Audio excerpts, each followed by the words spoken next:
Have you ever encountered an individual who appeared to embody kindness, tranquility, and generosity to such a degree that it bordered on the extraordinary? They regarded the right with a smile. They spoke with a deliberate elegance, maintaining a calm demeanor, never elevating their voice or succumbing to anger. Yet, there was an unsettling quality about them that lingered.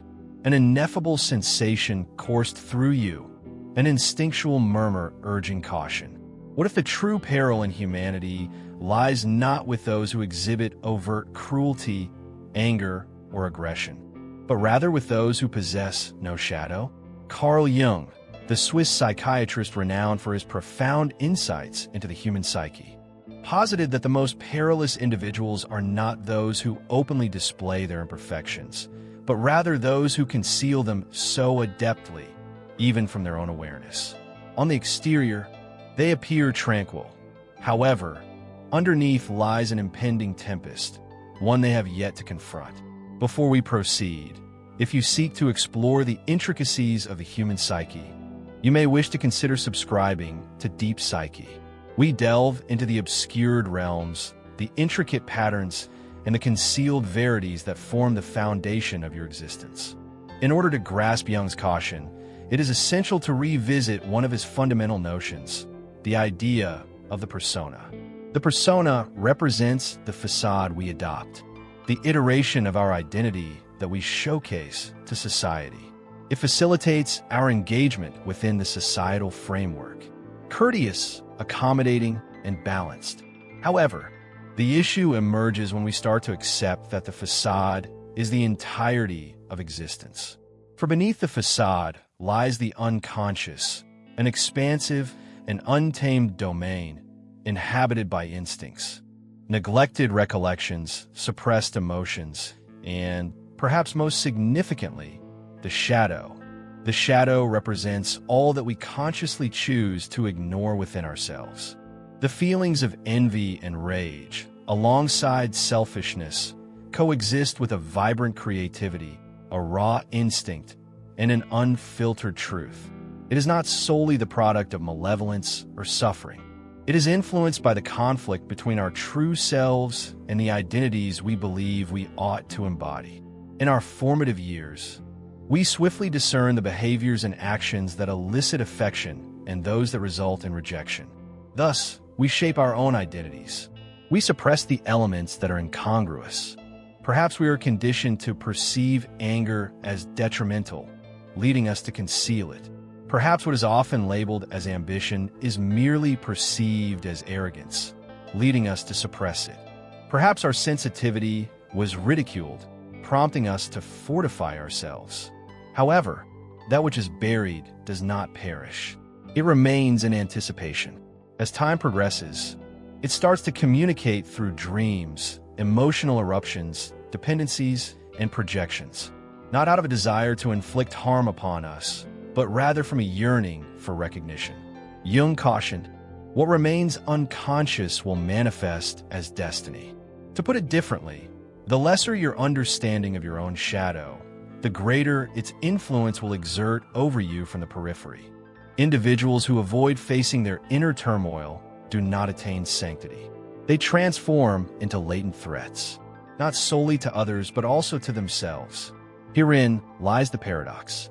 Individuals who perceive themselves as entirely virtuous pose the greatest threat, as they are devoid of introspection. They exhibit an absence of self-doubt. They exhibit a deficiency in the self-awareness necessary to acknowledge, perhaps the issue lies within myself. They rationalize their dominance as benevolence, their coercion as safeguarding, their harshness as a form of tough affection, and they will persuade you that they consistently align with the path of virtue. Yet, lurking beneath their ethical radiance, there exists a shadow straining to break free. When you pose a challenge, even in a subtle manner, the flaws will become apparent. Irony, detachment, retraction, subtle retributions, or even more insidiously, a covertly hostile dynamic that leaves one questioning their own sanity. They do not erupt in the manner of excessively toxic individuals. They gradually diminish, imperceptibly, until you begin to question your own reality, constricting your desires, cautiously navigating their expectations, all the while they maintain an impeccably crafted facade. One might encounter expressions such as, "I am articulating this solely out of concern." It is often remarked that I possess a particularly amiable disposition. I seldom experience anger. I find myself somewhat apprehensive.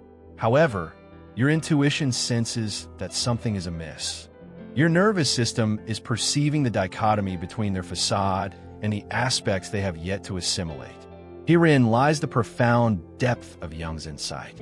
The peril does not reside in the absence of light. The peril lies in the act of denial. An individual who acknowledges, "Indeed, I can exhibit selfishness. I have the capacity to respond swiftly." Engaging in self-improvement is undoubtedly more prudent than claiming to possess unwavering kindness. I have never caused harm to another individual. I am distinct from those individuals. Those who acknowledge their shadow engage in a conscious relationship with it, whereas those who reject it remain unwittingly governed by its influence.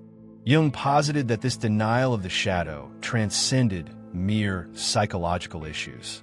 It represented a profound lack of insight, an unwillingness to engage in self-reflection, a perilous naivety.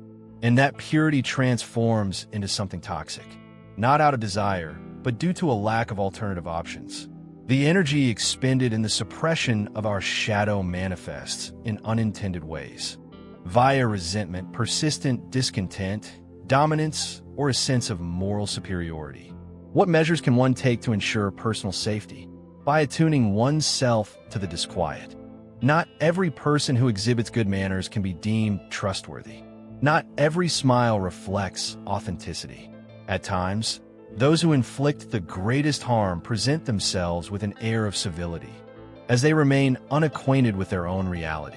Jung's work compels us to ponder what insights elude my perception of them, however, of greater significance. Rest assured, you are not irrational. You are not exhibiting signs of paranoia. You have regained consciousness. Ultimately, it is possible that they will remain unchanged, as such a transformation would necessitate the acknowledgement that their perceived perfection was, in fact, an illusion. However, you possess the capacity to make an alternative choice. You are capable of confronting what others choose to evade. One may encounter their shadow, cultivate a relationship with it, and derive insights from its presence. For when you engage in such actions, you do not descend into a state of darkness. You attain completeness. In that state of completeness, one develops a resilience against those who have yet to discover their true selves. If this contemplation resonates within you, contemplate subscribing to Deep Psyche, where we explore the depths beyond the superficial and engage with the essence of the soul.